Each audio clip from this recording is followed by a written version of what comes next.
buenas tardes, ¿me escuchan? Sí. Hola, buenas tardes. Sí. Buenas tardes. Sí, buenas tardes, doctor.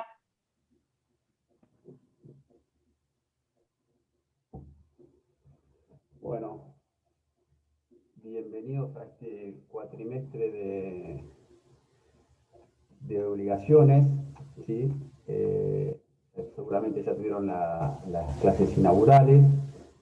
¿Ayer con quién tuvieron clase al final? No tuvimos clase. Ah, está bien, hubo un error de cronograma. Bien. Pero sí tuvieron la clase inaugural con el doctor Augusto, ¿no? Sí, esa la Sí, tuvimos. esa sí. Bien, perfecto. Bien. ¿Cuántos somos? ¿40 y algo?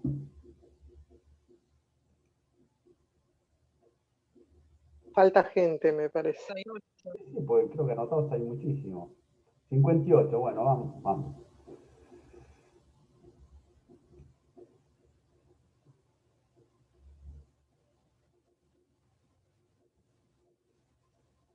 Sí, van llegando. Bueno, vamos a empezar. No sé si todos me van a escuchar bien. El cuatrimestre pasado me decían que algunos que tenían celular escuchaban bien, los que tenían notebook no escuchaban bien. Bueno, yo eso he tratado de solucionarlo por todos los medios. Es lo que tengo para ofrecerles. Por ahí puedo elevar el tono de voz, no quiere decir que esté gritando, pero más que eso, y poner buena voluntad entre todos, no tengo. Por distintas circunstancias que me empiezan a salir carteles por todos lados, de lo que sea, a veces no puedo leer el chat, o sea, a veces no, por lo general no puedo leer el chat. No tengo inconveniente que me hagan alguna pregunta, ¿sí? Lo que sí les pido, en la medida de lo posible, que estén aquellos que les permiten las condiciones técnicas, la capacidad de la banda, del celular o de internet, tenerlos a la vista, prender las cámaras, ¿sí? Eso está bueno para que nos vayamos conociendo, ¿sí? Aquel que por una cuestión técnica no lo puede hacer, es entendible, ¿sí? No hay ningún inconveniente. Y después sí, por favor, como veo que casi todos tienen los micrófonos apagados. ¿Bien? Buenas tardes. Sí, buenas tardes. Buenas tardes, profe. Bien. ¿Alguien me quería decir algo? ¿No? Bueno, no, simplemente ahí veo que Rosana me saludó nada más. Hola, Rosana. ¿Hay alguno que ya lo tuve alumno o recursante? Yo, profe, yo recursé. Bien. Yo, profe. Bogarín, me acuerdo de vos. Yo también. Con usted aprobé y Yo. desaprobé en el oral. ¿Con quién? Usted me corrigió el examen, aprobé el Sí. examen escrito, pero reboté en el oral. Ah, bueno, este cuatrimestre. Yo también soy recursante, profesor. Le vamos, bueno, va a resultar más fácil seguro. Yo también. Pero Zulbeck, Yo también. Yo también. Esperemos que sí. Yo también. bueno. Bueno, vamos a empezar. Para seguir, por supuesto, con el cronograma, nosotros lo que vamos a ver son los elementos, ¿sí? De la obligación. Vamos a ver una definición de la obligación y vamos a empezar a trabajar sobre los elementos de las obligaciones. Tratemos de ver en esto, tiene esta materia, ¿sí? Y el desafío nuestro, ¿sí? Es ver, tratar de no hacerla abstracta. Ustedes al principio van a empezar a ver conceptos como vamos a ver el vínculo, causa-fin, causa-fuente, que les va a resultar abstracto. Vamos a tratar hacerlo una visión práctica, es decir, una visión donde ustedes vean, ¿sí? Porque esto es exactamente así, que a lo largo, ¿sí? de la vida, hoy mismo, mañana, hace una semana, constantemente estamos, ¿sí? generando actos que implican, ¿sí? o hechos o circunstancias que generan obligaciones. Cuando uno va a comprar un kiosco, chicles, chocolates, cuando uno se sube a un colectivo, cuando uno va a sacar una línea de teléfono, ¿bien? Cuando uno paga la factura de teléfono, cuando uno usa el teléfono, generamos obligaciones, estamos en presencia de una relación jurídica, ¿sí? con otro sujeto. Bien, entonces vamos a tratar de ver o que empiecen a ver que en la vida diaria estas cosas que vamos a empezar a analizar hoy, empezamos a estudiar hoy juntos, son cosas que se presentan en la vida diaria y no son abstracciones, son cosas bien concretas, bien concretas. Y seguramente ya se los debe haber dicho el doctor Lustó, esto es una materia muy nuclear, ¿sí? para el aspecto de lo que es el derecho privado. ¿Sí? Aquel que va a ejercer la profesión o aquellos que hemos elegido hacer la carrera judicial es una materia, ¿sí? obviamente cuando estamos hablando de comercial, es muy nuclear, es fundamental que contiene conceptos básicos y herramientas que las van a aplicar constantemente, de cuyo manejo va a depender la suerte de sus futuros clientes, el acierto o desacierto en sus planteos. ¿Bien? Entonces, es una materia nuclear que hay que empezar a estudiarla desde el día 1. ¿Bien? No hay que dejar todo para último momento, para repasar antes del examen. ¿Bien? Cuando nosotros hablamos de obligaciones, que es un poco la vedette que vamos a empezar a ver ahora, tenemos que tener en cuenta que es, de acuerdo al 724, ¿sí? es una obligación, es una relación jurídica en virtud de la cual el acreedor tiene derecho a exigir al deudor, fíjense, el acreedor tiene derecho a exigir al deudor una prestación, ¿sí? Ahí ya tengo, acreedor tiene derecho a exigir al deudor, ¿sí? una prestación destinada a satisfacer un interés lícito, ¿sí? Y frente al incumplimiento, ¿sí? a obtener forzadamente la satisfacción, de ese interés. Los elementos de las obligaciones que vamos a ver hoy, ¿sí? implican que vamos a desgranar cuáles son sus componentes esenciales, ¿sí? de tal manera que si hay alguno que no está presente, no hablamos, ¿sí? de obligaciones, hablaremos de otra relación jurídica, pero no de obligaciones. ¿Sí? Es cierto que algunos de los elementos que vamos a ver ahora forman parte de los derechos subjetivos en general. Pero nosotros lo que vamos a analizar ahora y lo que entendemos que integran, estos que yo les voy a mencionar ahora, esencialmente el concepto de la obligación. Bien, tenemos elementos esenciales y estructurales que son el sujeto, el objeto y el vínculo. Sujetos, vamos a empezar a hablar, sujetos, no sujeto, sujeto, objeto y vínculo. ¿Sí? Estos son los elementos esenciales y estructurales. Y tenemos otro elemento externo, ¿sí? Externo, que es la causa fuente, perdón, o el hecho generador de esa obligación. ¿Bien? La causa fin la vamos a ver para después, será un elemento trascendente para el caso de las obligaciones nacidas de los contratos. Si anticipo algo, ¿por qué digo por ahí un elemento trascendente para las obligaciones nacidas de los contratos? ¿sí? Recuerden que, lo van a ver más adelante, en el tema de la fuente de las obligaciones pueden ser un contrato, ¿sí? De un hecho determinado, de un hecho ilícito, etc. Después los vamos a ver, ¿sí? Al final, los vamos a mencionar a la mitad de la clase y lo van a ver ustedes en una bolilla específica. Porque decía que esto de la causa fin puede ser un elemento trascendente para las obligaciones nacidas en los contratos. ¿Y por qué? Porque, como vamos a ver, cuando descomponemos uno de los elementos de la obligación, que es el objeto en prestación, ¿sí? E interés, ese interés por lo general lo vamos, ¿sí?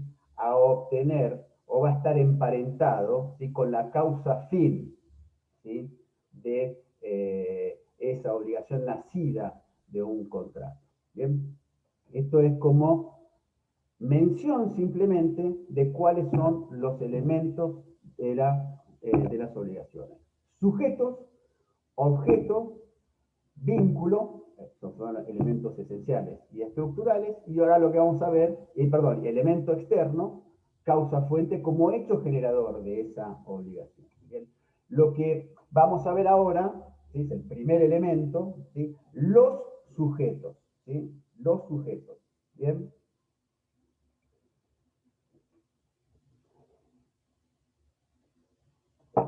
Son sujetos de la obligación, aquellas personas humanas o jurídicas vinculadas en la relación jurídica obligacional. ¿Bien?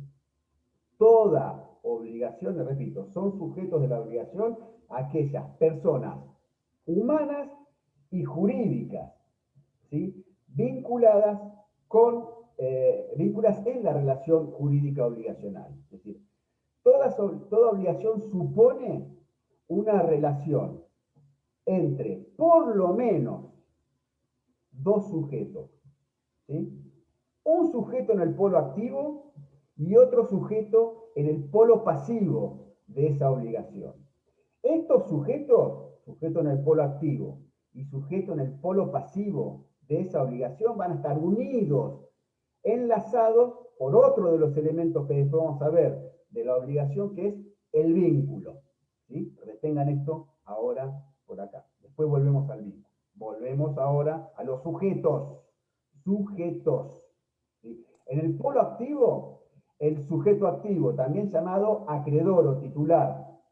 ¿Sí? En el polo activo, sujeto activo, también llamado acreedor o titular, que es la persona habilitada para exigir del deudor, el otro sujeto, parado en el otro polo, ¿sí? De la obligación, de exigir, pues, decía, de ese deudor un comportamiento determinado, un comportamiento debido.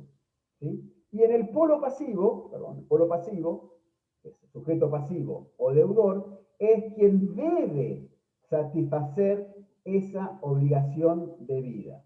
Bien, entonces tengo acreedor, deudor, polo activo, polo pasivo. Bien, vinculados, es decir, unidos, entrelazados por ese otro elemento que es el vínculo.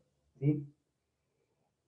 En ambos casos, polo activo, polo pasivo, debe tratarse de personas humanas o bien de personas jurídicas, sociedades, cooperativas, consorcios de propiedad horizontal, etcétera, que sean sujetos de derecho. ¿Bien? La existencia de un acreedor y un deudor hace a la existencia misma de la obligación. ¿Sí? Nada impide, ojo con esto, para que exista una pluralidad activa, varios acreedores, o para que exista una pluralidad pasiva, ¿sí? Varios deudores, o en su caso, una pluralidad mixta. De un lado, en el polo activo, varios acreedores, ¿sí? Y del otro lado, en el polo pasivo, deudores, varios acreedores. Este es el caso de pluralidad mixta. Repito, puede haber del lado de los acreedores del polo activo, varios acreedores y un deudor. ¿Sí? Puede haber también, desde el lado del polo activo, un acreedor y del polo pasivo, varios deudores, y también puede haber una pluralidad mixta, varios acreedores y varios deudores. ¿Bien? ¿Está claro? Y a su vez podemos, ¿sí? Ir ampliando las posibilidades. Es decir, en el polo activo puede haber una persona humana y una persona física, ¿sí? Que son acreedores de, ¿sí? En el polo pasivo, un deudor solo o de un deudor que sean, o varios deudores que sean todas personas físicas, jurídicas, perdón, o varias personas humanas. ¿Bien? ¿Está? Un ejemplo puede ser que una empresa, ¿sí? X, que se dedica a vender máquinas de envasar, junto con un banco, ¿sí? Le hayan prestado plata a José López, a Agustín Basso y a, no sé, Ricardo Ford. Bueno, Ricardo Ford no, pues murió, pero bueno, supongamos que es un homónimo. ¿Bien? ¿Está? ¿Está claro esto? No es que es exclusivo. Si yo tengo en el polo activo, ¿sí? Como me hicieron una pregunta, tengo en el polo activo una sociedad, del otro lado también tiene que haber como pasivo una otra sociedad, una persona jurídica. No. ¿Bien? ¿Está claro? Entonces, la existencia de un acreedor y un deudor hace la existencia misma de la obligación y puede haber pluralidad, activa, pasiva o mixta. Esta pluralidad de sujetos a su vez puede ser, ¿sí? Tengan en cuenta, originaria o derivada. ¿Sí? ¿Qué quiere decir originaria? Que esta pluralidad activa, ¿sí? Puede ser que originalmente esa obligación nació con tantos acreedores, ¿sí? Con determinado número de acreedores, ¿sí? O no, o que después se incrementó ese número de acreedores. ¿Y por qué? Y supongamos que había un solo acreedor, ¿sí? Y varios deudores, o uno, no importa, y ese acreedor fallece, ¿sí? Y lo suceden varios herederos. Ese es un ejemplo donde tengo una pluralidad, tengo una, en el polo activo, tengo un acreedor que devino en una pluralidad, ¿sí? Derivada. Si vino con posterioridad a su nacimiento, hubo una pluralidad de acreedores. ¿Bien? Y esto lo vamos a ver más adelante, y esto va a ser una frase que no se enojen conmigo, pero hay muchas de las cuestiones que vamos a mencionar tangencialmente y que tal vez a ustedes les genere alguna duda acá, que son cuestiones que vamos a ir viendo a lo largo, ¿sí? A lo largo de todo el programa. ¿Y por qué les digo esto? Y le hago la primera aclaración. Porque cuando tenemos esta pluralidad de sujetos, ¿sí? Va a dar lugar, esta pluralidad de sujetos, a un tipo de obligaciones determinadas, ¿sí? Obligaciones mancomunadas. ¿Sí? Es un tipo de obligaciones que vamos a ver más adelante, ¿sí? Al estudiar las distintas clasificaciones de las obligaciones. Son obligaciones con sujetos múltiples.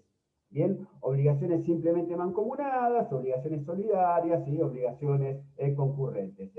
825, 827 creo y 850, no, bueno, 850 las concurrentes por ahí. Bien, entonces, esta pluralidad puede ser originaria cuando tiene lugar desde el nacimiento de la obligación. Vamos a un ejemplo, ¿sí?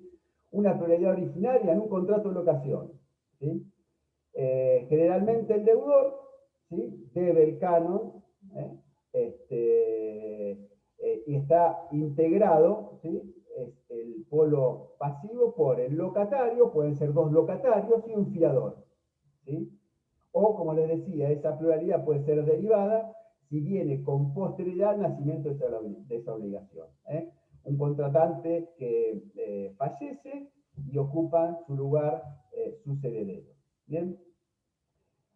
A su vez también, según el tipo de obligación involucrada, puede suceder que los sujetos... ¿Escuchan o escuchan mucho ruido? ¿Se escucha bien? ¿Mucho ruido? Está bien, profe. No, escucha se escucha bien. Entonces, Escucha bien. Estoy sorda entonces yo, porque escucho tengo, bajo. no, tengo los vecinos que están en obra. Yo estoy sorda entonces, escucho bajo. No se ¿Eh? escucha es la obra. Bueno, seguimos entonces. Yo no Estoy escucho sorda. nada. Entonces les decía, Estoy sorda entonces. de acuerdo al tipo de obligación involucrada, puede ser que los sujetos y el rol activo y el rol pasivo, ¿sí? Lo ocupen respectivamente. Es decir, tengo un acreedor, ¿sí? Y tengo un deudor, sujetos que necesariamente tienen que estar, pero a su vez puede ser, ¿sí? Es decir, A es acreedor de B, de la obligación de entregar una suma de dinero, y B, ¿sí? Es el deudor de entregarle esa suma de dinero a A. Pero a su vez puede ser que esta calidad de acreedor y deudor sea recíproca, que A sea deudor de entregar una cantidad de dinero a B y a su vez B sea, ¿sí? Perdón, A, vuelvo, porque me distrae el ruido. A, ¿sí? Esté obligado a entregar una cantidad de dinero a B, ¿sí? B en este caso, ¿qué sería? Acreedor de esa suma de dinero, pero a su vez B es deudor de A de entregarle un inmueble o un automotor. ¿Sí? Entonces, de acuerdo al tipo de obligación involucrada, puede ser que estos dos sujetos revistan recíprocamente la calidad de acreedor y deudor, pero de distintas obligaciones. Cuidado con esto. La obligación de uno es entregar plata y la obligación del otro es entregar el automotor o la cosa comprometida en venta. ¿Bien? Cuidado con este detalle. ¿Sí? Bien, es el típico ejemplo del contrato de compra-venta. Uno de los sujetos tiene que entregar la cosa, el otro de los sujetos tiene que entregar el dinero. ¿Sí? ¿Está? Bien. También tenemos que tener en cuenta, en materia de sujetos, que existe la transmisibilidad de esa calidad de sujetos. Por regla, hay excepciones, hay excepciones. ¿Sí? ¿Qué quiere decir esto? Que la dinámica de la vida obligacional, es decir, desde que esa relación jurídica, ¿sí?, nace, ¿sí?, puede desarrollarse, puede llevar hacia lugares donde tal vez uno de esos sujetos, ¿sí?, dejó de tener interés en esa relación jurídica obligacional. ¿Sí? ¿Y qué decide? Y decide trasladarla, decide cederla, decide darle, a través de un negocio jurídico que ahora no nos interesa, ¿sí?, su lugar a otra persona. ¿Sí? Ese típico caso de la cesión de la posición contractual. Es decir, vendo, cedo mi parte en esta relación jurídica obligacional, hablamos de un contrato, por ejemplo, el comprador de un inmueble compró por boleto, ¿sí?, faltaba escriturar, se quedó con el boleto, tiene la posesión, no importa. ¿Sí? No, acuérdense, no es titular de dominio. Tiene un boleto, tiene un derecho personal a obtener una escritura. ¿Sí? ¿De quién? De su sujeto pasivo. ¿Quién fue? El vendedor. ¿Sí? Entonces ese comprador tiene el boleto y dice, no, no me interesa más esta operación, dice, no quiero vivir más en Mar del Plata. ¿Sí? Voy a ceder este boleto. ¿Sí? Es muy común esta operatoria. La cede a otra persona. Esa persona ocupa el lugar, ¿sí?, de ese acreedor de esa obligación o de las obligaciones que emergen de ese contrato. Bien, esta es la transmisibilidad, por actos entre vivos en este caso. También esa transmisibilidad puede ser mortis causa, en el caso que este sujeto, que era titular de un boleto de compraventa, del cual había nacido una obligación, ¿sí?, de escriturar a su favor un inmueble, obligación en cabeza de otro sujeto, que es el deudor, ¿sí?, fallece. ¿Sí? Y ¿sí?, ocupan su lugar, lo suceden sus herederos. Y ahí puede ser uno, ¿sí?, con el cual mantenemos, ¿sí?, una singularidad en el polo activo, o pueden ser varios. Después vemos cómo se reparten, es una cuestión de sucesorios. ¿Bien? ¿Hasta acá van entendiendo? Sí. Bien. Seguimos. Sí, doctor. Vimos los sujetos. ¿Sí? Vamos a ver ahora rápidamente, hay muchas cuestiones de eso, todo desde el primer aspecto, ¿sí?, de cuáles son los requisitos de este elemento sujeto, ¿sí?, los requisitos de los sujetos. ¿Sí? Los requisitos son capacidad, tienen que ser diferenciables o sujetos distintos y tienen que ser determinables. Bien. El que menos nos vamos a detener es en la capacidad. ¿Por qué? Porque lo que van a estudiar ustedes, ¿sí?, el Civil 1. ¿Bien? La capacidad de derecho, que es el grado, ¿sí? O la aptitud para adquirir derechos y obligaciones, las personas humanas son, por regla, capaces de derechos. Solo excepcionalmente, la ley determina la existencia de incapacidades específicas de esta naturaleza. En cambio, acuérdense qué tipo de sujetos podían ser, estábamos hablando cuando hablamos de sujetos de la obligación, pueden ser personas humanas y personas jurídicas. En cambio, las personas jurídicas solo tienen una capacidad de derecho para adquirir derechos, ¿sí? Y contraer obligaciones, pero para el específico cumplimiento de su objeto y los fines de su creación. Y deben, obviamente, ya lo sabemos, hacerlo lógicamente, no lo pueden hacer personalmente, sino a través de los órganos establecidos en sus estatutos. Los representantes, que de acuerdo a la persona jurídica que sean, tienen una denominación u otra, ¿sí? La incapacidad de derecho, ¿sí? Provoca la nulidad del acto, que en principio, ustedes ya saben, es absoluta. ¿Bien? Cuando la obligación emana, cuando las obligaciones, perdón, emanan de actos jurídicos, se exige que los sujetos tengan capacidad de derecho, así como también capacidad de hecho o de ejercicio. Bien, lo que pasa es que esta última capacidad de hecho o de ejercicio puede ser suplida por la representación. Bien, los sujetos también, y estos otros los requisitos, dijimos capacidad, diferenciables o sujetos distintos, ¿sí? Y determinables. ¿Qué quiere decir que los sujetos tienen que ser diferenciables o sujetos distintos?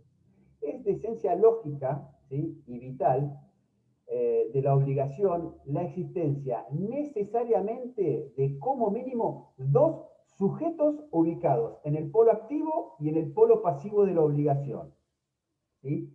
Esto es característica de ese elemento, ¿sí? Sujeto, ¿sí? Esta característica de dos sujetos, como mínimo, dos sujetos, uno en el polo activo y otro en el polo pasivo, ¿sí? Debe estar presente durante toda la vida de la obligación. No importa que sean los mismos, ¿sí? Pueden mutar, como vimos, por la transmisibilidad, por fallecimiento, etc. ¿Sí? Puede haber varios, pero como mínimo tiene que haber uno acreedor, un deudor. ¿Sí? Y esto es lógico que así sea. Nadie puede ser acreedor de sí mismo ni deudor de sí mismo. Es lógico. ¿Sí? Por lo menos hasta ahora la ciencia jurídica no ha desentrañado esto. ¿Bien? Nadie puede ser deudor de sí mismo ni acreedor de sí mismo. Los roles de acreedor y deudor deben mantenerse separados durante la vida de la obligación. Ahora, ¿qué pasa si durante la vida de la obligación el rol de acreedor y el rol de deudor se funden, es decir, se confunden en una sola persona y se unifican en un solo sujeto? Esa obligación se extingue irremediablemente. Se extingue cuando la condición de acreedor y deudor, ¿sí?, se unifican por las circunstancias que sean, ¿sí?, se confunden, se unen en una única persona. Esa obligación se extingue por confusión, que es uno de los modos distintivos de la obligación que ustedes van a ver o que vamos a ver, ¿sí?, al final, ¿sí?, del programa, que está previsto en el 9.31 y 9.32. Me agarró la duda, sí.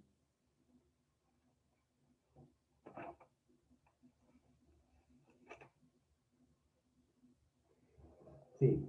La obligación se extingue por confusión cuando las calidades de acreedor y de deudor se reúnen en una misma persona y en un mismo patrimonio. La obligación queda extinguida total o parcialmente en proporción de la parte de la deuda en que se produce la confusión. ¿Bien? ¿Está? Mantengámoslo por ahora a los fines de analizar los sujetos, que cuando la condición de acreedor y deudor se confunden en una misma persona, se unifica en una misma persona y un mismo patrimonio, ¿sí?, esa deuda se extingue. Ejemplo, Por ejemplo, A, ¿sí? Es acreedor a una suma de dinero X de 100.000 pesos de B, que resulta su sobrino.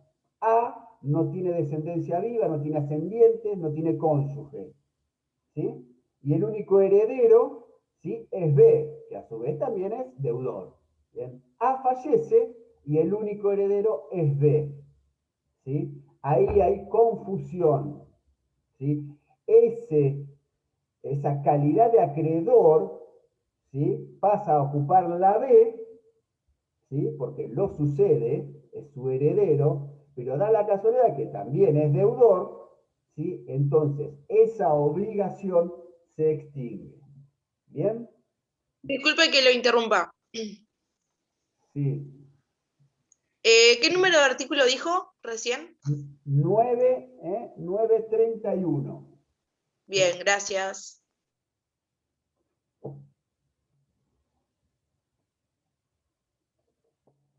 Bien. Hay un ejemplo que sirve para distinguir bien, que da López Mesa, y que hace una aclaración en esta materia, me da un ejemplo que me parece que es pertinente, y hace un montón de reparos en este ejemplo. Dice que no reúne la condición de acreedor y deudor en una misma persona, sí. En el polo de la obligación actúa, el acreedor, supongamos, actúa por derecho propio, y el otro, ¿sí?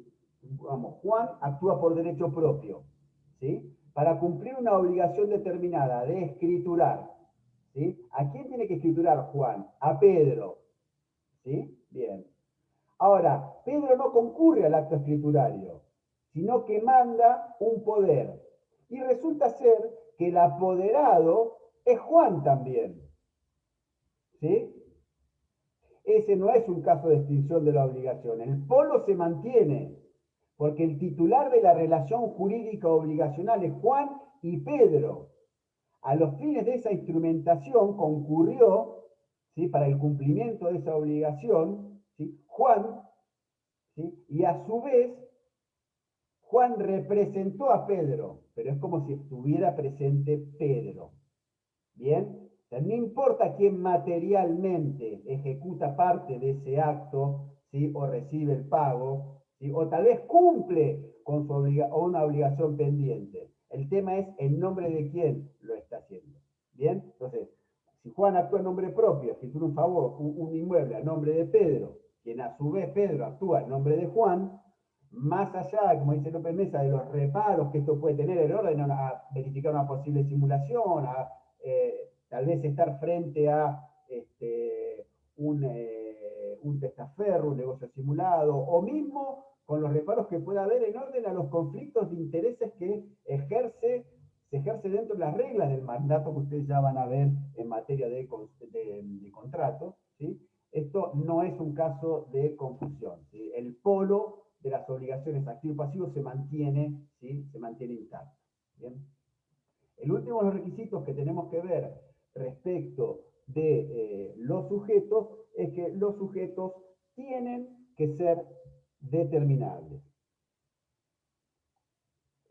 ¿Qué quiere decir esto? Los sujetos pueden estar determinados. Doctor, ¿puede repetir lo último que dijo, que se me cortó el audio, por favor? ¿Qué parte? El último punto de sujetos. De que el último de los requisitos que vamos a ver de los sujetos es que tienen que ser determinables. ¿Sí? ¿Esa parte? La que seguía después, creo, no sé si... No, no dije nada más, ¿eh? Ah, no, listo, buenísimo. Pues se me había cortado, disculpe. No, no pasa nada, no.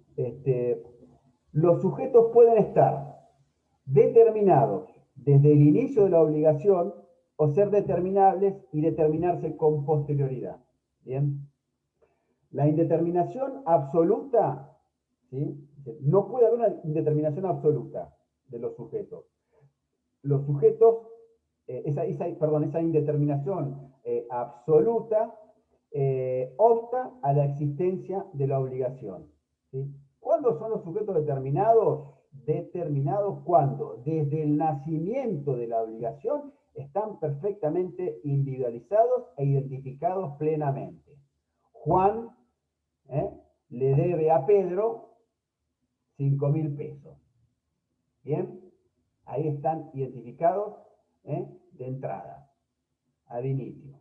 ¿Bien? Por el contrario, son determinables cuando nominalmente no están designados al momento del nacimiento de la obligación, ¿sí?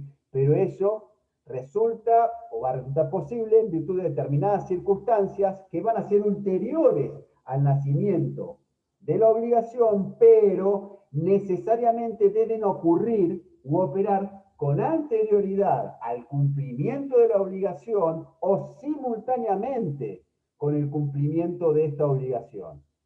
Repito, son determinables cuando nace la obligación no tengo nominalmente la designación, ¿sí?, de esos sujetos, puede ser del sujeto activo, del sujeto pasivo, ¿sí?, el nacimiento de la obligación, pero eso resulta necesariamente de circunstancias ulteriores que deben necesariamente ocurrir con posterioridad al nacimiento, pero en cualquier momento posterior hasta el cumplimiento, hasta el pago, ¿sí?, o en el mismo momento del pago del cumplimiento.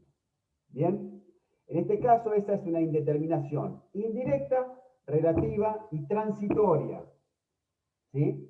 ¿Por qué? Porque dijimos, esa indeterminación absoluta desde que nace la obligación hace que esa obligación no nace. ¿Bien? Es decir que, en este caso, que no hay una indeterminación absoluta desde el nacimiento de la obligación o desde que intentamos que nazca esa obligación no alcanza a configurarse porque falta uno de los elementos estructurales y esenciales de la obligación. Ahora, para que usted lo comprenda, ¿cuál es? Con ejemplos. Vamos a dar ejemplos de cuáles serían ejemplos típicos de obligaciones. Con sujetos inicialmente indeterminados, ¿sí?, donde tanto el acreedor o tal vez el deudor se identifican luego. Acuérdense, repasamos. Los determinados es que desde el nacimiento mismo de la obligación están designados ahí. ¿Bien? Vamos a ver ejemplos para que ustedes comprendan de esta obligados inicialmente indeterminados. ¿Sí? Por ejemplo, donde el acreedor es identificado luego. Las obligaciones instrumentadas en los títulos al portador. ¿Sí? Al principio se desconoce quién va a cobrar el cheque, el pagaré, etc. Yo tengo un cheque al portador, tengo un pagaré, ¿sí?, y lo hago circular, un pagaré, ¿sí?, que me firmó, fue a una financiera, persona jurídica, ¿sí?, fulano de tal, y le pidió prestada plata. La financiera cumplió su obligación, le dio los 10.000 pesos, ¿sí? Y José López le firma, pagaré al portador la fecha tal, la suma de pesos, 10.000 pesos, bla, bla, bla, o a la presentación, fecha tal, no importa, ¿sí? Eso pues lo van a ver en cambiario. ¿Bien? ¿Qué pasa? La financiera hace girar ese instrumento, ese pagaré, ¿sí? Lo da, lo cauciona o lo da en garantía porque a su vez tiene unas deudas. No cumple esa garantía y directamente el sujeto de esa garantía se queda con ese pagaré.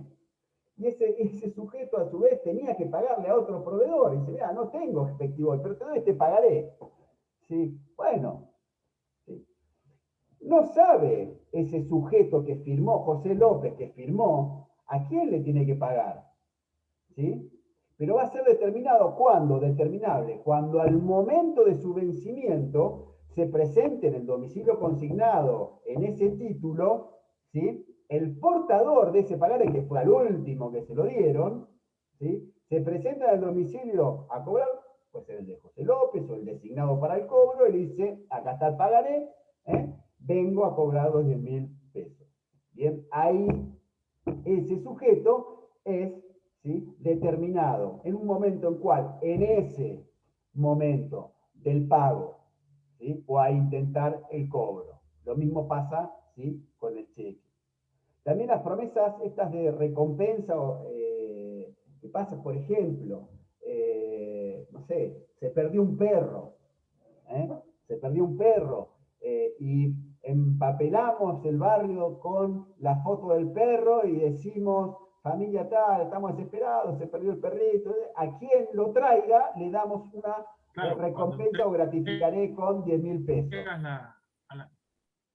No escucho. A la hora de entregar la cosa, ahí se sabe el destinatario. Se determina quién va a ser el que... No, no escucho. A la hora de entregar la cosa, se determina quién va a ser el otro sujeto. Fue la creencia. Hernán, Homan, ¿sos vos? ¿Se escucha? No. Sí. A ver, fíjate si hablas más fuerte al micrófono. Ahí lo que estaba diciendo era que a la hora de la entrega de la cosa se determina el sujeto. A ver, al momento de presentar, en este caso del pagaré, al momento de presentarse el cobro se determina el sujeto, se individualiza el sujeto, se determina. ¿Sí? ¿Esa era la pregunta? Sí, eso. Sí. Bien, no te escucho, pero calculo que... Sí, dijo que sí. Listo, bárbaro. Bien, le decía, estas promesas de recompensa, se perdió el perro de la familia, están todos desesperados, se empapelan todos los postes del barrio con la foto del perro, un teléfono, y se gratificaré a quien lo encuentre en la suma de pesos 10.000. ¿Sí? Es la persona, el deudor, ¿sí? Está identificado, es quien ofrece pagar, ¿sí? Una suma determinada a quien le traiga el perro, ¿sí? Pero no sabemos quién va a ser el acreedor de esa plata, ¿sí? ¿Por qué? Porque es una persona indeterminada. Ahora, ¿cuándo se va a determinar esa persona? Se va a determinar el que lo encuentre en la calle, agarra al perro, toca timbre y se lo devuelve. A esa persona, ¿sí? Está determinada. ¿Bien? ¿Sí? ¿Entienden el ejemplo este? Lo mismo los contratos con estipulación a favor de terceros, que después van a estudiar. ¿Sí? Por ejemplo, dos partes, no sé, una obra social y una clínica celebran un contrato para decirle, la obra social, yo te pago tanto, ¿sí? Y vos atendés a todos mis afiliados, que son 10.000, ¿sí? Y solamente le vas a cobrar un bonito de consulta de 100 pesos, las prácticas de laboratorio le podés cobrar estas prácticas no se cobran, las radiografías son gratis, ¿sí? Quedan incluidas en este contrato nuestro, ¿sí? ¿A quién le tiene que prestar le tiene que cumplir esa obligación de brindar el servicio de salud la clínica? A un universo. Pero tiene que ser una persona determinada. ¿Quién va a ser? Y bueno, el primero, cualquiera de los afiliados de esa obra social que se presenta en la clínica y presta y pretende, ¿sí? Hacer uso de los servicios de la clínica. Y la clínica tiene la obligación de prestar esos servicios médicos. Bien, ahí queda determinada bien el polo activo y pasivo de esa obligación. ¿Bien? ¿Me van entendiendo hasta ahora? ¿Sí? Vamos a, si hasta acá es más o menos sencillo, vamos a hacer un poquito más complejo en cuanto a que vamos a empezar a analizar el objeto. Lo voy a hacer lo más sencillo posible, le voy a dejar a ustedes que estudien de cualquier libro, está tratado bien en el tratado de Pizarro, en orden a las doctrinas patrimonialistas, el comportamiento del deudor, las doctrinas revisionistas, etc. Vamos a verlas sumariamente porque me interesa ver después bien con tiempo los requisitos del objeto. Bien, vimos elementos de las obligaciones sujeto, vamos a empezar a ver ahora el objeto. ¿Sí? El objeto está compuesto por la prestación, ¿sí? Que es la conducta debida, y por el interés. Es decir, si descomponemos el objeto, hoy está dado por la prestación, que es la conducta debida, y el interés. ¿Sí? Si nosotros, leemos, fíjense, la obligación es una relación jurídica en virtud de la cual el acreedor tiene el derecho de exigir al deudor una prestación debida, una prestación destinada a satisfacer un interés lícito y ante el incumplimiento a obtener forzadamente la satisfacción de dicho interés. Y en el 725 dice, la prestación que constituye el objeto de la obligación, fíjese este término, la prestación que constituye el objeto de la obligación, y ahí me da una serie de requisitos, ¿sí? Y fíjense la parte final, y debe corresponder a un interés patrimonial o extrapatrimonial del acreedor. El objeto, ¿sí?, de la obligación está compuesto por la prestación, que es la conducta debida, y por el interés. ¿Sí? El objeto es prestación e interés. Cuando vamos a analizar ahora el objeto, tenemos que comprender prestación e interés. Prestación, conducta debida, e interés. ¿Sí? Tal vez ha sido una de las cuestiones bastante controvertidas en el derecho a las obligaciones, ¿sí?, definir su objeto. Hay varias posturas, ¿sí? Para algunos autores el objeto es el comportamiento debido por el deudor, es decir, la prestación. Otros autores lo emplazan no en la conducta que tiene que hacer el deudor, sino en el bien que va a recibir, en el bien debido, en las cosas que se deben entregar, tanto en las obligaciones de dar o en las obligaciones de hacer. ¿Sí? Y una postura, llamamos revisionista, ¿sí?, aglutinan ambos conceptos, que es conducta, es decir, prestación, e interés, y los armonizan con matices. ¿Sí? Vamos a ver someramente qué es esto de la doctrina del comportamiento debido por el deudor. Esta doctrina, bueno, mencioné brevemente adelante, sostiene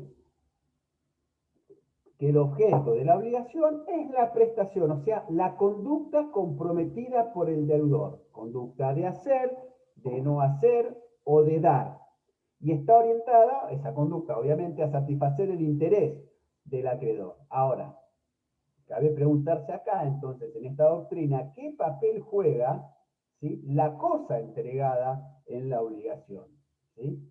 En la cosa entregada, ¿sí?, de dar, cumpliendo la obligación de dar, ¿qué utilidad o servicio presta? Bueno, lo cierto es que para algunos adeptos de esta teoría dice, bueno, la cosa entregada no tiene mayor relevancia. Y el objeto es, según ellos, solamente el comportamiento del deudor. Para otros, dentro de esta teoría, la cosa entregada solo representa el objeto de esa conducta o prestación. Es decir, sería, fíjense, el objeto de esa prestación. Sería algo así como decir, sería el objeto de la obligación. ¿Bien? No suena muy bien. Como esto no suena muy bien, salieron a decir, bueno, no, mire, en realidad hay un objeto inmediato y un objeto mediato. El objeto mediato es la conducta, es la prestación, la conducta debida, la prestación, y el objeto inmediato es la cosa que se obtiene a través de esa prestación. Para no variarlos más, doctrinas patrimonialistas, lo cerramos acá. Estas doctrinas no afirman que el objeto de la obligación está constituido por esa conducta, ¿bien? Por la prestación y esa conducta. ¿Entienden qué? ¿Por qué? Porque esa conducta, ¿sí?, esto pues lo vamos a vincular con otros artículos del código, por sí misma es incoercible o no es susceptible de ser materia idónea. ¿Para qué? Para que el acreedor ejercite su poder de señorío frente al incumplimiento. Recuerden, que lo que dijimos en la definición de las obligaciones, en caso de incumplimiento, exigir del deudor una prestación destinada a satisfacer su interés. Y si yo tomo como, los patrimonialistas dicen, si yo tomo la conducta como el objeto de la obligación, yo no le puedo poner un revólver en la cabeza para que haga esa conducta. Entonces me quedo sin objeto. Por eso es que para esta teoría, la esencia de la relación obligatoria, ¿sí? Obligacional, pasa por el polo activo y por el poder, ¿sí?, de ejecución forzada que tiene el acreedor sobre ese patrimonio del deudor. Y teniendo en cuenta esta premisa, ¿qué dicen? No vamos a buscar el objeto, ¿sí?, ahí, en la conducta, ¿sí? Para algunos, el objeto de la obligación es la utilidad o el bien que recibe, la cosa, el hecho, etc. Que da lo mismo que lo haga el actor, ¿sí?, o que lo haga el deudor, que lo obtenga por el deudor, o que lo obtenga, como dice el código, le permite el código, a través de la ejecución por un tercero, ¿sí?, una ejecución forzada, o bien, ¿sí?, reemplazarlo por los daños y perjuicios. Y viene bien, finalmente, para terminar, porque esto es más complicado de explicar, y entiendo que también, y considero que también es complicado para entender para ustedes, las doctrinas estas revisionistas, ¿bien? En líneas generales, entienden que la finalidad fundamental de la obligación consiste en conseguir el bien debido, y a cuyos efectos es totalmente indiferente si se entiende mediante la actividad del deudor por la prestación o por la actividad de un sucedáneo, de un tercero, ¿sí? Lo que ven es que el actuar del deudor, la conducta debida, la prestación como un medio para procurar que el acreedor, el bien o la utilidad que constituye el objeto de la obligación, ¿pero para qué? Para satisfacer el interés del acreedor. Lo que ponen énfasis acá es en el interés del acreedor, ¿sí? Y así es donde conducta debida e interés, ¿sí?, prestación, conducta debida e interés se encuentran indisolublemente ligados, ¿sí? Esto tampoco impide que, si media un incumplimiento, pueda ser satisfecho el interés mediante recurso a esas otras vías que el ordenamiento jurídico pone a disposición del acreedor. Ejecución forzada, ejecución en especie, ejecución por un tercero. ¿Bien? El interés del acreedor se obtiene por esas vías subrogadas también. En síntesis, lo que vamos a ver ahora es, el objeto de la obligación está descompuesto por esta prestación, es decir, la conducta debida, más el interés, ¿sí? Esto repásenlo, véanlo, creo que está también en el libro de, más o menos bien explicado en el libro de Calvo Costa, ¿sí? Me parece que por ahí el de López Mesa es un poco más complejo de entender. Entonces, vamos con el comportamiento del objeto, prestación, comportamiento del deudor, más interés. ¿Qué interés? El perseguido por el acreedor, ¿sí?, que debe ser satisfecho a través de el cumplimiento de aquella prestación, ¿sí? Conducta y prestación, conducta que implica la prestación, se integran armónicamente para constituir el objeto de la prestación. Es decir, conducta, prestación e interés se integran armónicamente para constituir el objeto de la prestación, ¿sí? Entonces, este objeto de la prestación, ¿sí?, va a consistir en ¿qué? En un plan o proyecto de conducta futura del deudor para satisfacer el interés del acreedor. Así, la prestación es algo más que una simple conducta. Es conducta orientada que tiene la finalidad de satisfacer el interés de ese acreedor. ¿Bien? Y el interés permanece inalterable desde el nacimiento de la obligación, ¿sí? La prestación, bueno, pues bien, la prestación la puede cumplir el deudor, si no lo hace, lo puede sustituir por un tercero, una ejecución forzada, ¿sí? Pero ese interés se mantiene desde el nacimiento de la obligación inalterable, y su satisfacción se alcanza cuando hay ausencia, cuando no hay ausencia de cumplimiento voluntario, hay falta de cumplimiento voluntario, ese mismo interés se va a obtener también, en principio, a través de la ejecución por un tercero o esa ejecución indirecta. Tenemos que tener en cuenta que toda obligación supone una actividad que es esta prestación destinada a satisfacer un interés. Y esa conducta tiene que estar estrechamente ligada, la conducta que tiene que cumplir ese deudor, estrechamente ligada, y tiene que tener como norte la satisfacción de ese interés. Y por eso es que no es posible concebirlos disociados. Conducta, prestación, o prestación, conducta, con el interés. ¿Bien?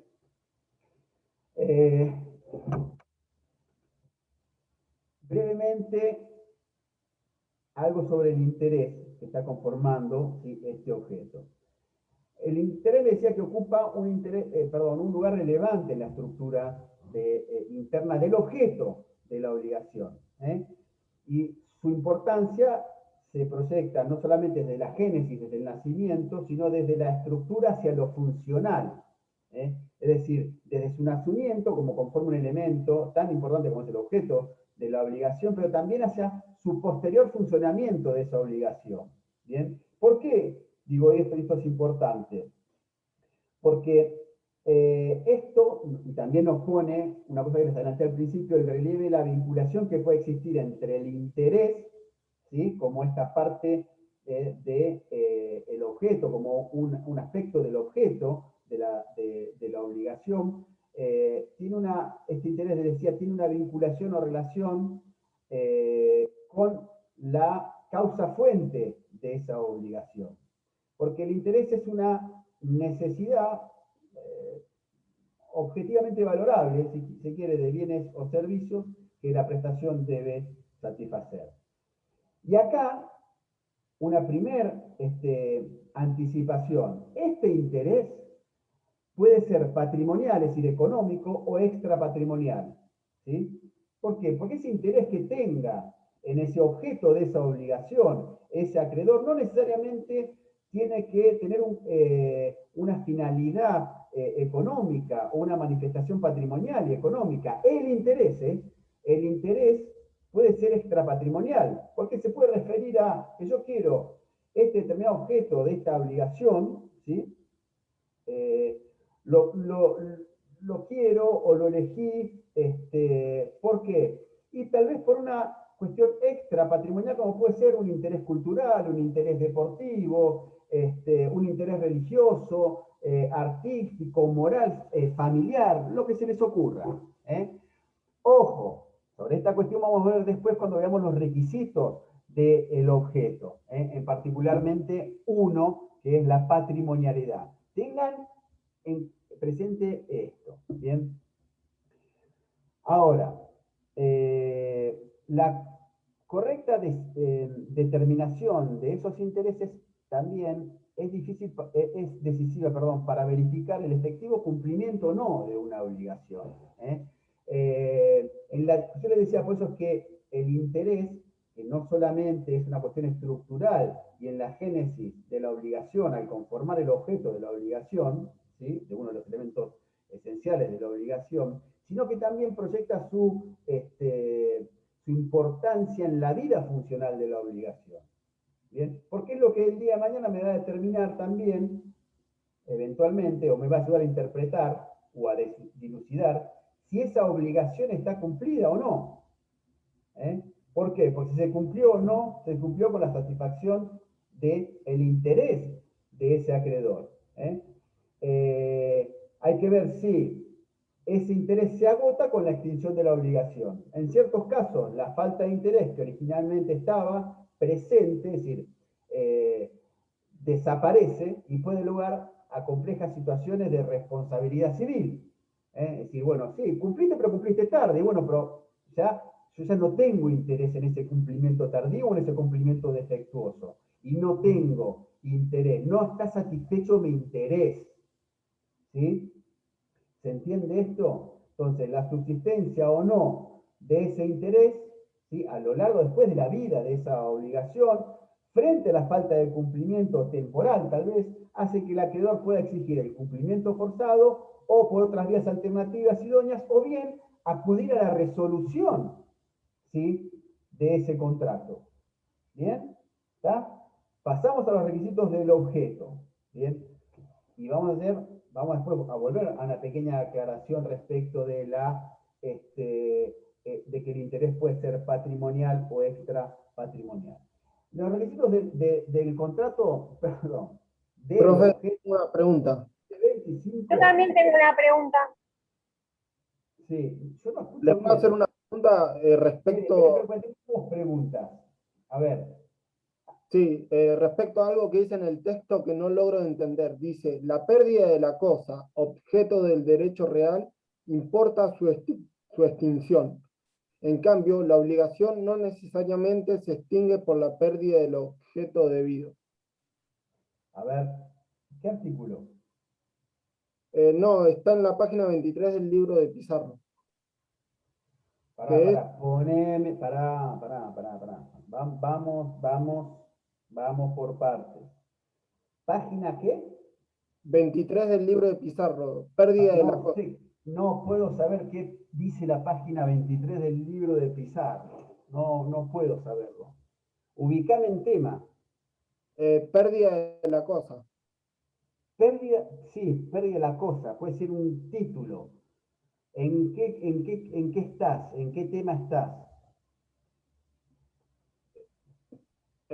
Objeto del derecho real.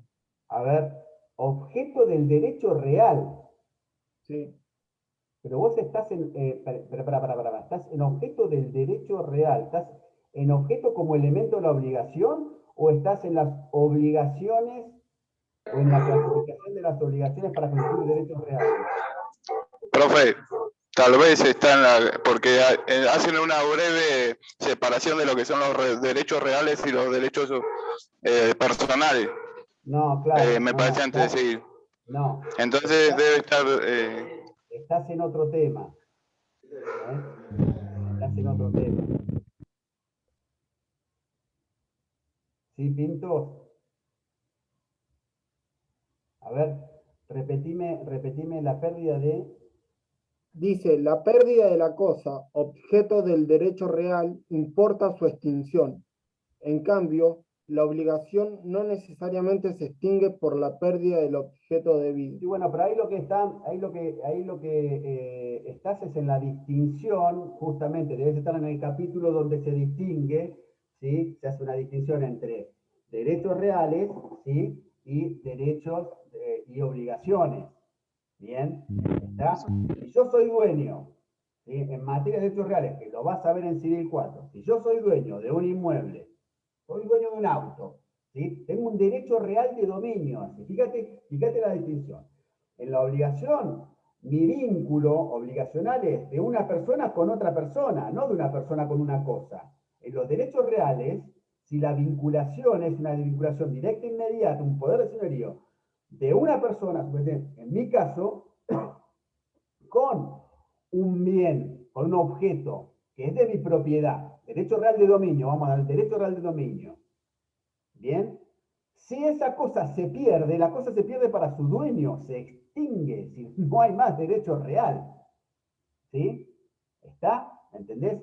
Pero no estás en el capítulo de los objetos, perdón, de los elementos, de las obligaciones y los objetos. Debes estar en el capítulo de Pizarro y del manual que habla, ¿sí? De la distinción de derechos reales y derechos personales y de obligación. En cambio, en la obligación, ¿sí? Suponete en la obligación, que lo vamos a ver más adelante, cuando veamos las obligaciones de dar para conseguir derechos reales. Bien, yo soy el dueño, yo me obligo, ¿sí? A transferirte la propiedad de una cosa por un precio determinado, una compraventa. Bien, yo todavía no te entregué la cosa a vos, ¿sí? Yo a vos no te entregué la cosa, ¿sí? Y la cosa se pierde, se destruye, yo sigo obligado a entregarte una cosa. Bien, y ahí hay que ver tipo de cosas, si es fungible, no es fungible, etcétera, ¿sí? Tiene determinadas consecuencias, bien, y eventualmente habrá una relación, ¿sí? Entre nosotros distinta, pero cuando estamos hablando que yo soy el titular de dominio de una cosa y la cosa se perdió, perdí yo, se extinguió ese dominio, ¿Sí? ¿Está? Yo haciendo... En ese capítulo está el compañero. ¿Cómo? No escuché. Que las cosas crecen o perecen para sus dueños. En ese capítulo está el compañero, está un poquito adelantado. No sé si adelantado o atrasado. Por el 25 me da la idea que debe estar en por la página, por ahí debe estar en la parte de la cooperación. No, una duda que me quedó del principio, pero no, ya está. Bien. Gracias por la aclaración. Profe, ¿le puedo hacer una pregunta? Ingrid. Sí, disculpe. Empecé a leer a Bierba y me confunde cuando habla del contenido de la obligación, que lo habla cuando se está estudiando el objeto. Sí. ¿Me lo puede aclarar usted? ¿Qué dice Bierba?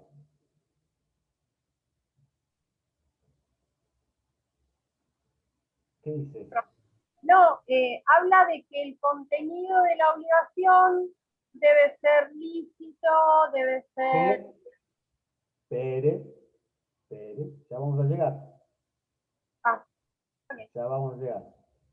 A ver, si van leyendo en el momento de la clase, hagamos una cosa, está perfecto, mira, está buenísimo que lean antes de la clase, ¿sí? Y después, generemos las dudas en base a lo que ustedes por ahí leyeron y lo que yo les estoy explicando y que no comprenden. Puede ser que a veces voy muy rápido, ¿sí? Y a veces no soy claro, puede pasar, ¿eh? No tengo ningún inconveniente, ¿sí?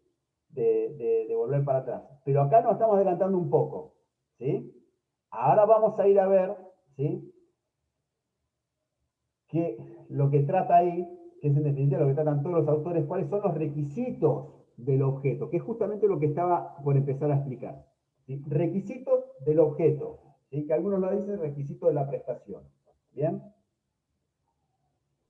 Profe, lo interrumpo un segundo. A mí lo que me confunde es que habla del contenido de la obligación. ¿Qué es contenido? Si tenemos objeto y tenemos prestación, pero contenido, ¿qué se refiere con contenido? ¿Cómo? No entiendo.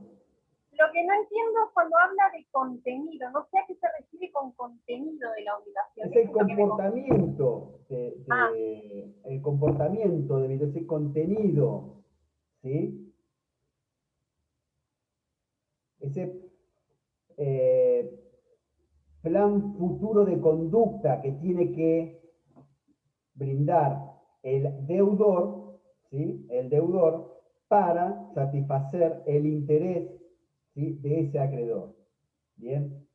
Por eso les dije, ojo con esto, mantengamos una estructura básica de términos, porque les aclaré al principio que la cuestión del objeto, ¿sí? Presenta muchas diferencias y pocos acuerdos, y muchos de estos son terminológicos, ¿sí? Que terminamos diciendo lo mismo, pero con palabras distintas, ¿sí?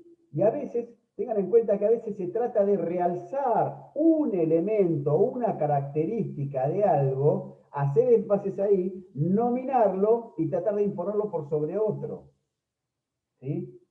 Por eso dije, esto representa cierta complejidad. A mi modo de ver, el que mejor lo explica es Pizarro Vallespino. ¿Sí? ¿Está? Vamos a ver los requisitos. ¿Cómo? Perdón que lo moleste. Una pregunta. No molestia. ¿Podemos... Gracias. ¿Podemos definir que el contenido también podría ser la prestación? O sea, ¿usted lo aclaró así? Claro. Ah, ok, listo, ya está. Porque tengo un libro viejo, que no sé de qué autor es, y bueno, nada, está con el código de Vélez, pero bueno, voy de los dos libros estudiando. Perfecto, gracias. La prestación, ojo, esperen, aclaración. En cuanto yo comprenda esa prestación como el comportamiento del deudor, ¿sí? Prestación como comportamiento del deudor, ¿sí? Sí, bien. Perfecto. Requisito del objeto, ahora sí, 725. Fíjense, la prestación que constituye el objeto de la obligación debe ser material y jurídicamente posible, lícita, determinada o determinable y susceptible de valoración económica, y debe corresponder a un interés patrimonial o extrapatrimonial, ¿sí?, del acreedor. ¿Bien? ¿Cuáles son entonces los requisitos del objeto de la obligación? Posibilidad material y jurídica, licitud, determinabilidad y apreciación pecuniaria, o algunos dicen patrimonialidad. ¿Bien? ¿Qué es la posibilidad? La prestación, posibilidad, dice el código, posibilidad material y jurídicamente posible. Esto quiere decir que materialmente posible significa que físicamente sea factible de realizar, de concretarse, ¿sí? El objeto, ¿sí?, de esa obligación tiene que ser materialmente posible de realizarse. Por ejemplo, yo no puedo decir, yo me obligo ante vos, y vos me pagás 100 pesos, a tocar la luna con las manos, saltando. ¿Sí? Bueno, ojo, hoy no es materialmente posible, dentro de 100 años no lo sabemos. ¿Sí? Supongamos que hace 200 años, 100 años, más o menos, decía, bueno, yo me obligo a llegar a la luna en un cohete espacial. No, materialmente imposible. Bueno, hoy ya sería materialmente imposible. ¿Bien? Entonces, que sea materialmente posible. ¿Bien? Que sea jurídicamente posible. Es decir, que el ordenamiento jurídico lo permita y prevea esa realización. Por ejemplo, es jurídicamente imposible que yo me obligue a hipotecar un auto, ¿sí?, o a prendar una casa. ¿Por qué? Porque los autos no son susceptibles de hipoteca. El derecho real de hipoteca, ¿sí?, como garantía, no está admitido en el ordenamiento jurídico argentino, ¿sí?, para un automotor. Es una garantía que va a recaer sobre un bien inmueble, ¿sí? Lo mismo yo digo, yo me comprometo a prendar mi casa, no, la prenda, ¿sí?, como esa garantía está jurídicamente permitida solamente para los automotores. Entonces, jurídicamente imposible. Entonces, el objeto de esa obligación tiene que ser material y jurídicamente imposible. Es posible, perdón. Esa imposibilidad debe ser originaria, absoluta y objetiva. ¿Sí? Perdón. Si yo desde el inicio estoy previendo un objeto de esta obligación que es materialmente imposible, esa obligación no nace, ¿sí? No se configura porque le va a faltar uno de sus elementos, que es el objeto. ¿Bien? Pero esa imposibilidad física como jurídica tiene que ser absoluta, es decir, debe ser de manera irreversible, definitiva, no una mera dificultad temporal o un inconveniente, y debe afectar a todos por igual.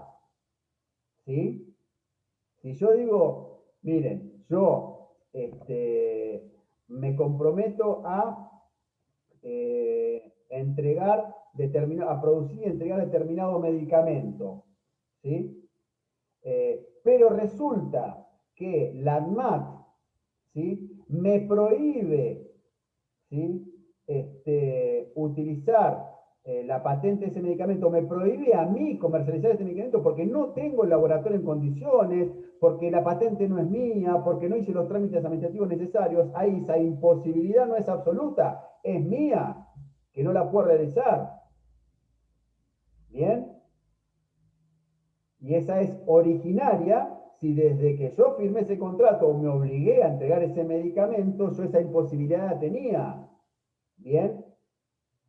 Ahora, si esa imposibilidad es sobreveniente, yo contrato a la provisión de, no sé, no quiero meter el tema de las vacunas contra el COVID porque es bastante antipático, pero cualquier otra vacuna que se le ocurra, yo voy a hacer esta vacuna, tengo la licencia, tengo el laboratorio y la fábrica, todo en condiciones, las condiciones sanitarias, la autoridad del Ministerio de Salud me la autorizó, la ANDAD me la autorizó, voy a producir la vacuna. En el medio de la producción, yo me obligué, estaba habilitado, en el medio de la producción, me revocan esa autorización porque cometí una falta, ¿sí? La obligación fue válida. Después veremos qué efecto tiene eso en el cumplimiento de esa obligación. Lo vamos a estudiar más adelante. ¿Bien? Ahora, si esa imposibilidad es, yo me obligo a fabricar, no sé, una X vacuna que está prohibida, ¿sí? Eso es jurídicamente imposible, ¿sí? Desde el inicio. Y es absoluta, no es para mí, es para todos los habitantes de la República Argentina. ¿Bien? Es decir, otro ejemplo, el deudor se obliga a entregar mercaderías, ¿sí? A importarse desde el exterior, ¿sí? Una situación de mercaderías que están prohibidas su ingreso al país, porque la Autoridad Sanitaria Nacional la considera tóxicas. ¿Sí? Voy a importar contenedores de residuos radioactivos, ¿sí? Y los voy a utilizar, los voy a vender, ¿sí? Una empresa me los compró acá porque quiere hacer un X emprendimiento. No, señor, es un objeto material jurídicamente imposible, porque está prohibido el ingreso de ese tipo de productos a la Argentina. ¿Bien? ¿Entienden la diferencia? ¿Sí? La licitud. Vimos que tiene que ser lícito. ¿Sí?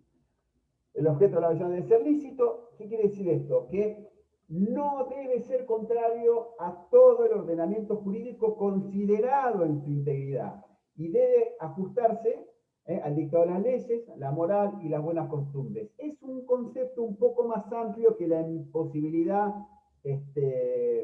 jurídica material que vimos recién. En algún punto hay coincidencia entre lo imposible jurídicamente y el objeto ilícito. De hecho, tanto Pizarro y Vallespino creo que repiten el mismo ejemplo, ¿sí? No me acuerdo si es de cosas que salen del comercio, por ejemplo, la Autoridad Nacional prohíbe comercializar, esas no pueden ser objeto, ¿sí? de las obligaciones. Bien, no puedo obligarme a entregar una cosa determinada, cierta y determinada, ¿sí? Que está prohibida su venta, su comercialización en el país. Bien, pero es un concepto más amplio esto. También no puedo constituir objeto de una obligación, decir, bueno, yo me comprometo por 100.000 pesos a matar a mi vecino. Y pues me tiene podrido el perro que ladra todos los días, hacen fiesta, etc. ¿Sí? Ese no es un contrato, perdón, ese no es un objeto lícito, es un objeto ilícito. ¿Sí? O que me contratan, si vamos a hacer un boquete para entrar a la caja fuerte del Banco Nación. No digo el Banco Central, porque no sé cuánta plata le queda, pero bueno. Hacemos un boquete del Banco Nación al Tesoro, a mí me contrataron la obligación de hacer. Una obligación, una locación de obra, yo tengo que hacer el agujerito, perforar las paredes de la caja fuerte de la bóveda, perdón, del Banco Nación. No, ese es un objeto ilícito. Bien, ese no es una obligación válida. A su vez tiene que ser determinable. ¿Qué quiere decir? Que la prestación debe estar determinada, es decir, la conducta del deudor específicamente, que puede ser la obligación de dar, de hacer o de no hacer, debe recaer sobre algo concreto al momento del nacimiento de la obligación. Es decir, Juan le debe a Pedro 10.000 pesos. ¿Sí? José tiene que construir una pared de 10 metros de alto por 30 de largo, en tal terreno, ¿sí? Con tales materiales. ¿Bien? O por lo menos tiene que ser susceptible de ser determinada antes del pago. ¿Sí? Por ejemplo, Juan le debe entregar a Pedro un X automotor, marca tal, 0 kilómetros, ¿sí? Antes de tal fecha. ¿Bien? Al momento del pago le tiene que entregar ese auto.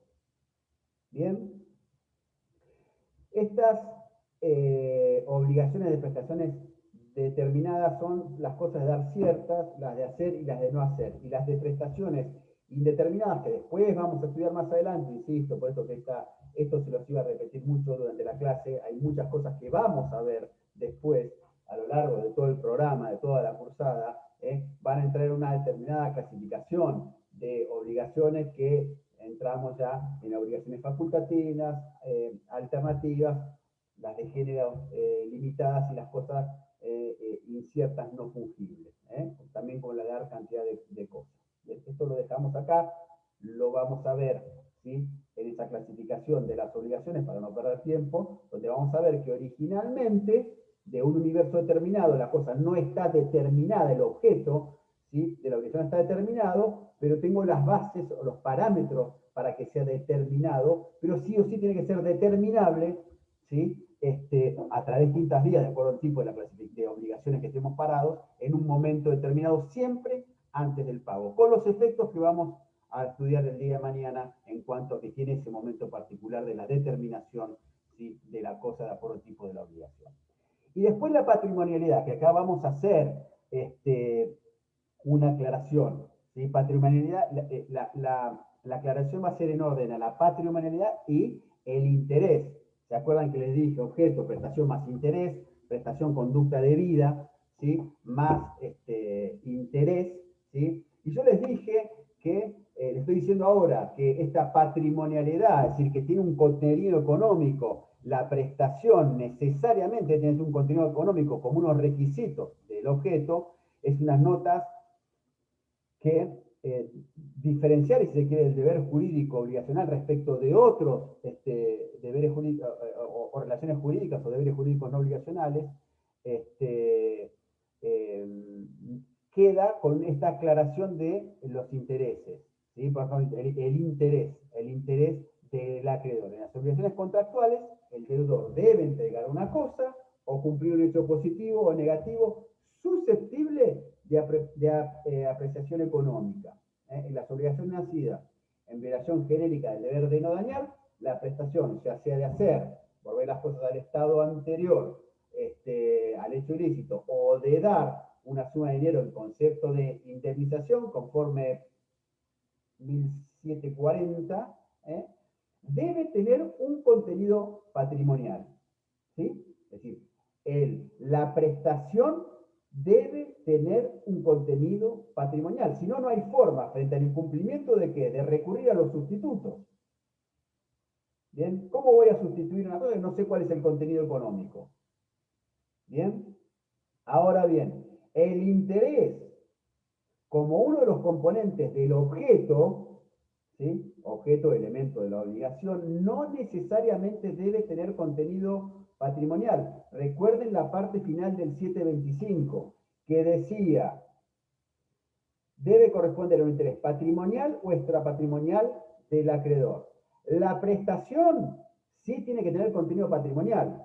Ejemplo, yo contrato la construcción de una villa, no olímpica, sería demasiado, una villa pequeña para albergar en los Juegos Bonaerenses a los alumnos de un municipio muy pobre, ¿sí?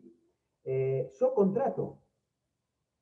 En tal fecha me tiene que entrar porque los Juegos son el 17 de octubre, creo que son. 17 de octubre. Bien, viene de todas las municipalidades, de toda la provincia de Buenos Aires, vienen a Mar del Plata a hacer los Juegos de la Juventud, antes se llamaban Juegos Evita, no sé muy bien. Yo sé que hay un municipio muy pobre que no tiene recursos, ¿bien? Entonces yo quiero hacerles, ¿sí?, les contrato una habitación o les contrato una mini villa olímpica, una casa se las acondiciono, se contrato para que me entreguen a tal fecha, para que estos chicos puedan alojarse ahí, participar, ¿sí?, de esos juegos. ¿Bien? ¿Yo tengo un fin económico? No, no lo tengo. Si mi interés no es económico, mi interés es altruista. Si se quiere para favorecer el deporte, ¿bien? pero esa prestación tiene un contenido económico. La obra que yo encargo, esa prestación, tiene un contenido económico. ¿Se entiende la diferencia? Entonces, supongamos que llegado a los 17 de octubre, no sé cuándo se inauguran los juegos, la obra no está, los chicos se quedan en la calle, se frustra mi interés, que era hacer una obra de beneficencia, ayudar un bien altruista a estos chicos, ¿sí? Entonces yo digo, ay, no, pero se frustró y no hay daño, no tengo forma de cuantificar esto. No, sí, tenés forma de cuantificar, porque la prestación tenía un precio, ¿sí?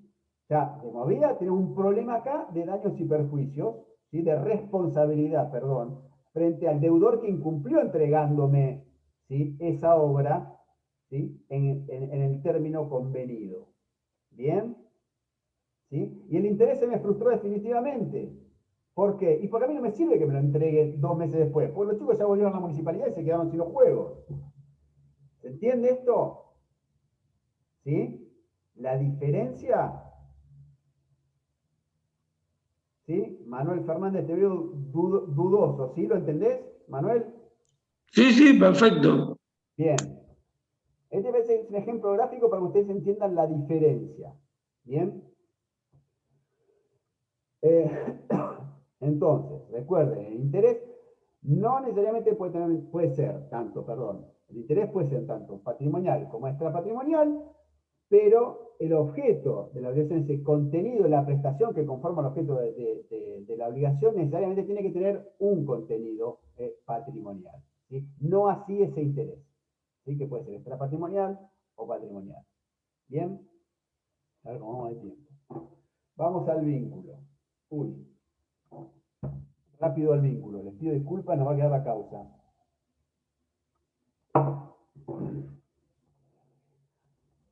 Vínculo.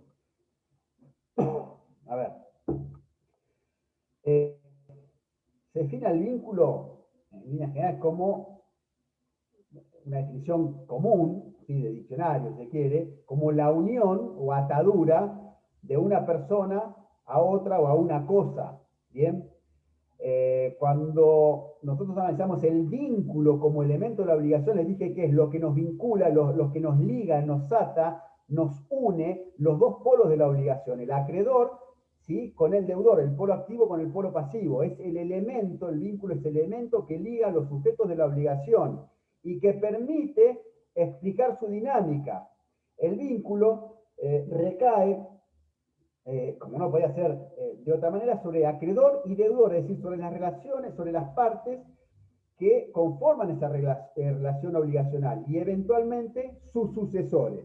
Pero no comprende el vínculo, no liga, no vincula, no acomoda, no une No a conecta. terceras personas, ¿sí? Es decir, a todos vincula, a todos aquellos que se encuentran, quedan afuera, todos aquellos que están por fuera del vínculo, ¿sí? Del polo pasivo y el polo activo de esa obligación. El vínculo, la importancia que tiene es que permite determinar cualitativamente y cuantitativamente hasta dónde llega el poder del acreedor y hasta dónde queda limitada la libertad de acción jurídica del deudor de toda obligación. El deudor de toda obligación tiene una suerte de limitación de su libertad jurídica. Él es libre de cumplir o no cumplir, pero su incumplimiento va a traer consecuencias, básicamente sobre su patrimonio. ¿Bien? Entonces, esto es lo que nos permite el vínculo, determinar hasta cuándo está el poder del acreedor, ¿sí? Sobre el deudor y hasta dónde se limita esa libertad jurídica del deudor, o esa limitación de la libertad jurídica del deudor que toda obligación importa. Y decimos así que el vínculo es un elemento complejo que presenta un doble carácter. Por un lado, compele al deudor a cumplir. ¿Cómo? Limitando su conducta. De ahí es que les decía que hacía referencia a que limita su libertad y hasta dónde. Es decir, él puede elegir cumplir o no cumplir, pero si no cumple voluntariamente, si incumple, ¿sí? Va a tener consecuencias sobre su patrimonio. Y del otro lado, respecto de la faz del acreedor, proporciona a este acreedor el poder de hacer efectivo el cumplimiento. ¿Cuándo? Cuando este no es materialmente, cuando no es voluntariamente y espontáneamente cumplido. Es decir, existe una legítima expectativa del acreedor de obtener el cumplimiento espontáneo de esa obligación, y si el deudor quebranta esa expectativa e incumple su deber, se pone en evidencia este segundo rasgo del vínculo, que le va a permitir al acreedor, frente a ese incumplimiento, hacer efectivos todos los medios que el ordenamiento jurídico pone a su alcance, ¿sí?, para haber satisfecho su crédito. Podrá agredir el patrimonio del deudor con el fin de compensar el daño sufrido a causa de ese incumplimiento, o ya sea mediante los empleos de los medios legales necesarios para que el deudor cumpla, cumplimiento por un tercero a su costa, o bien esa famosa indemnización sustitutiva que prevé. Esto es lo que dice creo que es 730. Dice, efectos con relación al acreedor. La obligación da derecho al acreedor a emplear los medios legales para que el deudor le procure aquello a que sea obligado, hacérselo procurar por otro a costa del deudor y obtener del deudor las indemnizaciones correspondientes. Finalmente, tenemos que precisar que las vías de acción, estas mencionadas del 730, deben respetar ciertos principios en cuanto a límites, que significan una atenuación de este vínculo. Ese vínculo que uno u otro determina a él que tiene que cumplir y a él que tiene la expectativa de que le cumplan, de agredir el patrimonio de su deudor incumplidor frente al caso, me refiero del incumplimiento. Ahora, este vínculo que permite esta acción, ¿sí?, que permite esto de agredir el patrimonio, de procurar los medios para cumplir esa obligación, ver satisfecho su interés, sufre algunas atenuaciones, ¿sí? ¿Cómo? ¿Cuáles son esas atenuaciones? El principio del favor debitoris, ¿sí?, la protección de la parte débil, las interpretaciones más favorables, ¿sí?, o en favor del consumidor en virtud de las normas del consumidor, la imposibilidad de ejecución forzada en ciertas obligaciones o sobre ciertos bienes, ¿sí?, y el principio de la buena fe. Se los explico rápido. Insisto, son atenuaciones de los efectos de ese vínculo que le permite al acreedor, frente al incumplimiento del deudor, tornar exigible esa obligación, ¿sí?, o ese haz de posibilidades que les mencioné recién en el 730. Esto se atenúa ¿cómo? A través del favor debitori. ¿Qué quiere decir? Que en caso de duda se presume que la obligación no existe. Es una presunción favorable al deudor. Es decir, si en caso de duda, si la obligación existe o no existe, tengo que la obligación no existe. Lo mismo funciona este favor debitori en caso de duda. Si tengo una obligación más extensa o menos extensa, el favor debitori me inclina por tener esta obligación, interpretarla de manera menos extensa, que es más favorable al deudor. ¿Cómo sería esto? Si tengo duda, si debe 100.000 o debe 50.000, me inclino por virtud de este favor debitori porque debe 50.000 pesos. ¿Bien? También hay un principio protectorio de la parte más débil de toda relación jurídica o de grupos vulnerables, ¿sí? Es lo que surge, bueno, como fundamento del nuevo Código Civil y Comercial, y se expresan distintas disposiciones a favor de esta parte más débil de una relación material, esas asimetrías que se generan entre cocontratantes, entre personas unidas por una relación obligacional. El ordenamiento jurídico trata de equilibrarlas a través de, en determinadas circunstancias, favorecer al más débil. Una manifestación de esto son las relaciones de consumo. El vínculo en las relaciones de consumo funciona este principio que en caso de interpretación, tiene que inclinarse siempre a la interpretación más favor al consumidor. Luego hay límites a la ejecución que forman parte de esta atenuación del vínculo obligacional, del vínculo como elemento de la obligación. Esos límites a la ejecución es que no puedo ejercer violencia física sobre la persona del deudor. No puedo agarrarlo del cogote y decirle, pintame la pared. No, no puedo, tengo un límite. No puedo ir a la casa y entrar, romperle la puerta y sacar los $10.000 que me deben. No, no puedo.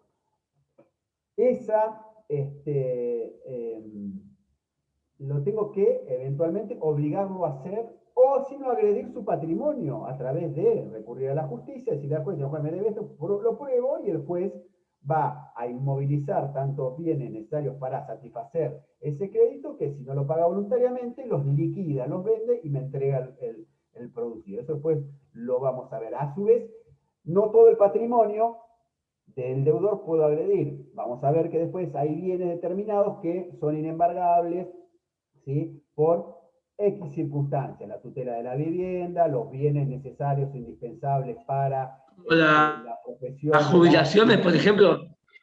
Las jubilaciones, depende del porcentaje. Sí, las mínimas, digamos, y las pensiones. Sí, sí. Esas en una medida son inembargables, algunas en su totalidad, otras en un porcentaje, etc. ¿Bien? Bueno, lo que les queda a ustedes por ver es la causa fuente, ¿sí?, de las obligaciones. Tengan en cuenta esto. La obligación, este es el elemento externo. Hasta ahora vimos los elementos esenciales, intrínsecos de la obligación. La causa fuente como elemento de la obligación externo, tengan en cuenta que la obligación no nace por generación espontánea, muchachos. ¿Qué hace? Su nacimiento requiere la presencia, la existencia indispensable de una causa fuente, que es elemento esencial. Y externo, esta causa fuente está dada ¿por qué? Por aquellos fenómenos, ¿sí?, hechos o fenómenos que, de acuerdo al ordenamiento jurídico, tienen aptitud de generar una relación jurídica obligacional. Distingan causa fuente, causa fin, causa motivo. Lean 726, ¿sí?, y siguiente. ¿Bien? Lamento si hablé muy rápido, al final me quedé corto de tiempo. Y eso que no empezamos en horario. ¿Dudas? Si quieren, creo que tienen... Tengo una pregunta, profe, disculpe. Lo pueden escribir, ¿sí? Tengo una pregunta. Sí. Es con respecto a los requisitos del objeto, Sí. que es determinable. Sí. ¿Lo podría repetir?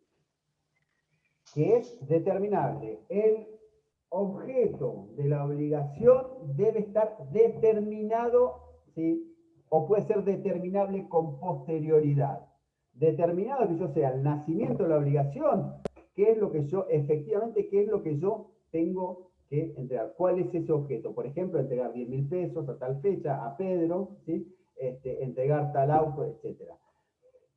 Puede ser, ¿sí?, puede ser que en determinado tipo de obligaciones que después vamos, ¿sí?, a ver en la clasificación de las obligaciones, ¿sí?, la determinación específica del objeto de esa obligación puede surgir en una etapa posterior del nacimiento, ¿sí?, en las obligaciones facultativas, donde una persona, ¿sí?, puede cumplir entregando tal cosa o tal otra, ¿sí? Si tengo los elementos necesarios para, ¿sí?, para esa determinación. Lo que falta es concretar esa determinación. ¿Bien? Pero esto tiene una fecha límite. Esa determinación tiene que estar al momento del pago. ¿Bien? A veces se hace. Cuando se da la posibilidad al deudor pagando, entregando distintas cosas, ¿sí?, lo pueden pactar libremente y tranquilamente. ¿Sí? Puede ser que esa determinación, ¿sí?, se haga al momento del pago. ¿Bien? ¿Sí? Gracias, profe. Igual no se preocupen, lo vamos a ver en clasificación de las obligaciones cuando veamos obligaciones de género limitado, obligaciones de dar cosas inciertas, no fungibles, y la de dar cantidades de cosas facultativas y alternativas también. ¿Bien? Buen fin de semana. Nos vemos conmigo el viernes que viene. Saludos, profe. Gracias. Gracias. Gracias, profe. Gracias, buen fin de... Gracias, igualmente. Descansen. No, profe.